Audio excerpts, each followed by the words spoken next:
করেছিস। এই লাচটা মুরা আনন্দতে লাচি রে, আর সবতে একটু হারিয়াটা ঢকঢকাই খাইলি, আর পথে যেমনটা লাচি না কি বলবো।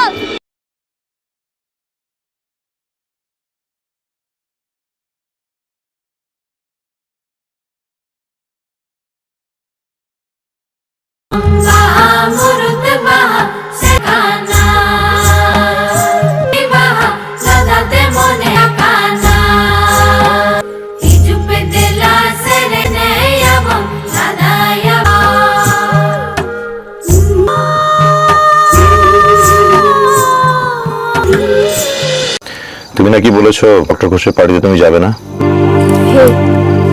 মোর অসুবিধাটা আনছে। কিসের অসুবিধা শুনি? মোর যাওয়ার লিগে মন তো নাই। আমার যা প্রবলেম সেটা আমার সঙ্গে, এর মধ্যে আবার ডক্টর ঘোষকে টানছো কেন? উনি ভালোবেসে সকলকে খাওয়াতে চাইছেন, পার্টি দিতে চাইছেন, সেখানে না যাওয়া মতো ওকে অপমান করা। সেটা তো মোর আর বিজ্ঞানী বাবুর ব্যাপারটা আনছে। তুই এর ভিতর তো ঢুকছিস কিসের লিগে? বাহা, ধমকাচ্ছি তোমার সৌজন্যতার অভাবের জন্য।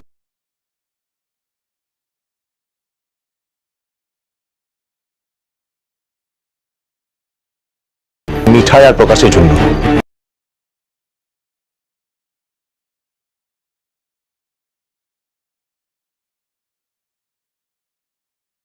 এই প্রবলেমের জন্য রূপু তোমাদের বাড়ি থেকে আমাদের বাড়িতে চলে এসেছিল। তুমি তাকে ফিরিয়ে নিয়ে যেতে এসেছিলে। যাওয়ার সময় কিন্তু আমাদের বাড়ি থেকে কিছু শর্তের কথা বলা হয়েছিল। রূপু কিন্তু কিছু কন্ডিশনস দিয়েছিল তোমাদের, আর বছর ঘুরতে না ঘুরতে তুমি সব কন্ডিশন ভুলে গেলে। আমি কোনো কন্ডিশন ভুলিনি।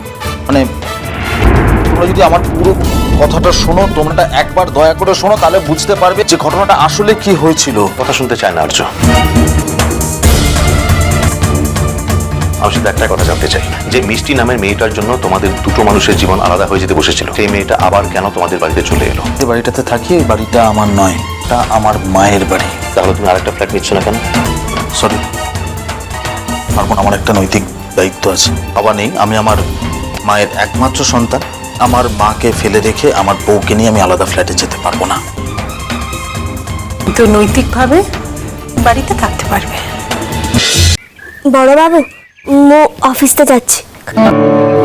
আজ তুই অফিস যাচ্ছিস? হিরে, আজ মোর অফিসটাতে খুব দরকারটা আনছে। আজ লা গেলে চলবে, একলা মেলা অসুবিধাটা হয়ে যাবে। ছেলেটার এত বাড়াবাড়ি, বাড়ি শুদ্ধ সবাই একরাশ উৎকণ্ঠা নিয়ে অপেক্ষা করছে, আর তুই বলছিস তুই আজকে অফিস যাবি? ঠিক করে বলতে পারছিস কথাটা? থাক না, যেতে দাও। আমার ছেলের জন্য সবাই কেন নিজের নিজের ক্ষতি করবে বলো তো? ও যখন যেতে চাইছে তখন ওকে যেতে দাও। আর যদি লা গেলে চলতো তাহলে মু যেতাম না রে বড় মা। তুমি ওর পরতে গুসাটা করিসলাম, ও খুব তাড়াতাড়ি চলেটো আসবো। আমার এখন কারোর উপর কোনো রাগ করার শক্তি নেই রে বাহা। তোদের যার যেমন ভালো লাগে তাই কর, আমাকে আর এসবের মধ্যে জড়াস না তোরা। শুনেছি এখানকার মেয়েরা নাকি ইন্ডিয়ান ছেলেদের খুব পছন্দ করে গো। তাই নাকি? হ্যাঁ, একবার বাগে পেলে না ছাড়তেই চায় না। মানে তাই ভাবছি আর কি। তাহলে কোনো ছেলেকে খুঁজলা, ও মেয়েটাকে খোঁজার দরকারটা আনছে নাকি? তা আবার হয় নাকি? কি করে হয় বলো তো? কি হয়লা? তোমারও না বুদ্ধির বলিহারি। সিম্পল কথা বোঝো না? একটা মেয়ের সঙ্গে ঘুরতে যত ভালো লাগবে, ছেলের সঙ্গে ঘুরতে ভালো লাগবে? শুনো কিনা উঠছে বাবু, তোমার এখন না বিহাটও হয়ে যাচ্ছে, আর ঘরতে একটু বহু আনছে। তোমার মুখটো তেলা এখন এই সকল কথাগুলো শোভান্ত পায়লা। আমি শুরু করেছিলাম, তুমি তো বললে। আর বরের সঙ্গে ঘুরতে বেরিয়ে যদি একটা মেয়ে সারাক্ষণ বরের কানের কাছে ঘ্যানো ঘ্যানো করতে লাগছে না, ভালো লাগছে না, ভালো লাগছে না, তাহলে কোন বরের ভালো লাগবে বলো তো? উঠছে বাবু, মু তো তখন বলে এটো ছিলাম, ও তো এখন আর বলিক লাগে। বাবা, তার মানে এখন ভালো লাগছে তাই তো? এই রে, এখন মোর খুব ভালো লাগে। না না সাজবাতি, বিদেশের ফোন নাম্বার দেখলে একদম ফোন ধরো না। সরকার থেকে বারবার এই নোটিফিকেশন পাঠাচ্ছে, মানে এইসব অজানা নাম্বারে ফোন ধরতে বারণ করছে বারবার করে, ধরো না। না বাবা, আসল ব্যাপারটা তা নয়। সরকার বারণ করেছে কিছু কিছু সিলেক্টেড নাম্বারের ফোন না ধরতে, যেটা তোমাদের ফোনে সেভ থাকবে। তার মানে এই নয় যে তুমি যে কোনো অচেনা নাম্বারে ফোন ধরলে, তাহলে তো কোনো প্রয়োজনীয় ফোন তোমার কাছে আসবেই না। আর এমন তো নয় যে তুমি সবাইকে চেনো যারা তোমাকে ফোন করবে। কেউ না কেউ তো তোমাকে কখনো না কখনো ফোন করবি। হ্যাঁ সাজবাতি, কোন দেশের নম্বর দেখে বোঝা যাচ্ছে না? কি জানি মেজমণি, দেখে তো মনে হচ্ছে ইউকের নাম্বার। একবার দেখো না নাম্বারটা। দেখে তো আমার ইউকের নাম্বারই মনে হচ্ছে। একবার দেখবো নাকি কল ব্যাক করে? না, আমার ফোন থেকে তো ইন্টারন্যাশনাল কল করতে পারবে না। সে কি? তাহলে আমাকে বলুনি কেন তখন? ও বলছিলাম যে একবার ফোন তো করে দেখলে ভালোটা হতো না। ও দেশটাতে তো মুও ছিলাম, বড় দাদা বাবুও ছিল।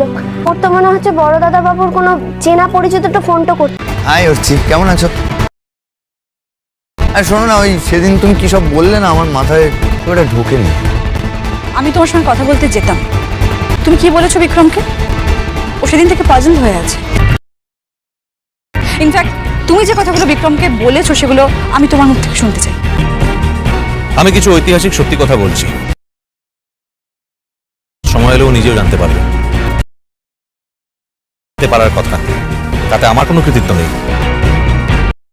কিন্তু এরকম পাবলিক প্লেসে রাস্তায় দাঁড়িয়ে তোমরা যেটা করছো সেটা কোনো ঐতিহাসিক সত্য বলে আমার মনে হয় না। এভাবে উত্তেজিত আর ক্রুদ্ধ করার মতো কিছু করেছি বলে তো, গর্হিত কাজ করেছি বলে তো আমার মনে হয় না। আর পাবলিক প্লেসে যদি আমি কিছু করেই থাকি সেটাতে পাবলিক বাধা দেবে। তুমি না এতটা মাথা নাই ঘামালে।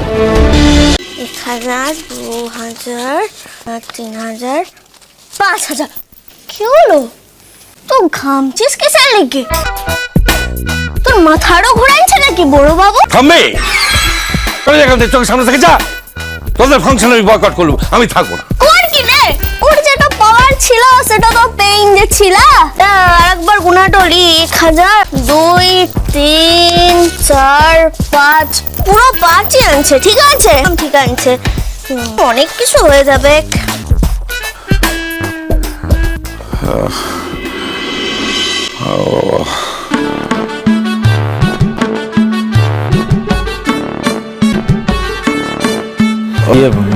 বাবা, কি দরকার ছিল এখন? আমি তো আর লসুন ওদের তো লাগিয়েও না বুঝলে। সুটকেস গোছাচ্ছ যে? আমি তো জাস্ট একদিনের জন্য পলাশবনে যাচ্ছি, তুমি কি কিছুদিন থাকবে? লাতো তাহলে সুটকেস গোছাচ্ছ কেন? বাইরে গোছগাছটা করতে হবে তো।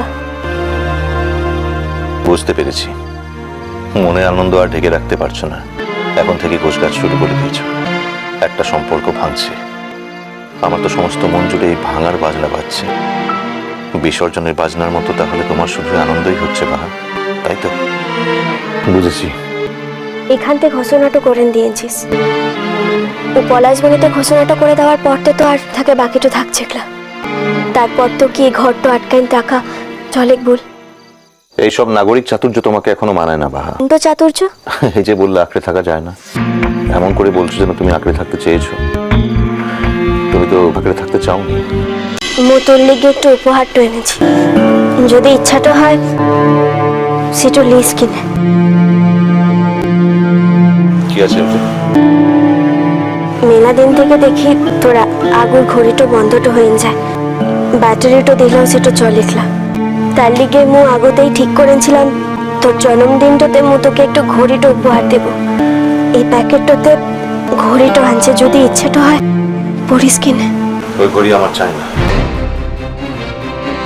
তো মোর ঘড়িটা লিবিকলা। এই ঘড়িতে এখন থেকে যে সময়গুলো তোলা থাকবে সেই সময়গুলো আমি দেখতে চাই না বা, তাও আবার তোমার দেওয়া ঘড়ি থেকে। আমার ঘড়িতে আমাদের দুজনের যে মুহূর্তগুলো তোলা আছে সেটাই থাক। বাহা, আমরা তো কেউ অমানুষ নই, আর প্রত্যেকের মধ্যেই তো মানবিকতা বোধ আছে। তবু তোকে একটা কথা না বলে পারছি না, জানিস তো। দেখ, প্রত্যেকটা মানুষের জীবনেই তো দুর্যোগ আসে। আমার এই মুহূর্তে যে দুর্যোগটা এসেছে সেটা তো আকাশ থেকে পড়ার মতো, আমি স্বপ্নেও ভাবতে পারিনি। একটা মেয়ের জীবনে এর থেকে অসম্মানের আর কি হতে পারে বল? তো আমাকে এটার মধ্যে দিয়েই যেতে হচ্ছে। আর তোর জীবনে যেটা ক্রাইসিস সেটা তো শুরুর দিন থেকে ছিল, নতুন করে সেটাকে এন্টারটেইন করার কি দরকার বলতো? দিদিমণি, ও যদি খুব অসুস্থটা হয়ে যায়, ওকে যদি দেখার মতো আর কেউ না থাকে, তখন কি ওকে ফেলেটা দিতে পারবো? তোরা কেউ হলে সেটা পারতিস। আর মো তো এক্ষুনি লিয়াসার কথাটা বলছে যে ও যদি খুব অসুস্থটা হয়ে যায় তখনকার কথা। তোরা বারবার ইটো কেন ভুলে যাস বলতো? ও শুধু কিন্তু মোর বড়দের আগুর বহুটালা, ও নিচে দিদিটাও আনছে। আমাদের মধ্যে কি কথা হচ্ছে সেটা শুনতে চাই বলতে পারতে, ফোনটা স্পিকারে দিয়ে দিতাম। বুঝছি বাবু, তোদিকে দুজনের কথাটা শোনার মোর কোনো ইচ্ছা টোলাই, কারণ মো কল্পনা তো করতে পারি তোরা দুজনতে কি বলতে পারিস। হারাদারের মধ্যে ড্যাং ড্যাং করে দাঁড়িয়েছিল তো, তাই কথাটা বললাম। তোকে একটু কথা বলি, ও কথায় আছে না, এক তেলারি তার চলন্ত বাঁকা, তোর অবস্থাটা হয়েছে তাই। এখন রাত 12টা বেজে যাচ্ছে, মু যদি এই ঘরটা ছেড়ে চলেটা যেতাম, ফিরে আসার পর তো তুই তো মোর সঙ্গে অশান্তিটা করতিস, আর মুই এই ঘরটাতে আনছি বলে মোর সঙ্গে অশান্তিটা করছিস। মানুষের মধ্যে মিনিমাম একটা সভ্যতা ভব্যতা থাকে বাহা, দুজন মানুষ কথা বলে মাঝখানে হাঁ করে দাঁড়িয়ে থাকে না। ও তো চিরটাকালই মাঝখানটাতেই ছিলাম, তুই তোকে চিরটাকালের লিগে মাঝখানটাতেই রেখে দিয়েছিলিস, তাহলে আজ এই কথাগুলো বলছিস কিসের লিগে? তুমি কি এখন আমার সঙ্গে ঝগড়া করবে ঠিক করেছো? ও তো ঝগড়াটা করতে চাইলেই হচ্ছি বাবু, তোমাকে কথাগুলো বলছিস তার লিগে বলছি, সকল সময় যে তুই বলবি মোর কিছু বলার থাকবে না সেটা তো হবে না। কি বলবে তুমি, কি বলার আছে? ভিডিওটি সম্পূর্ণ বিনোদনের জন্য তৈরি, ভুল ত্রুটি হলে ক্ষমা করবেন। ভালো লাগলে লাইক শেয়ার ও কমেন্ট করতে ভুলবেন না, আর চ্যানেলটি সাবস্ক্রাইব করে পাশে থাকবেন। ধন্যবাদ।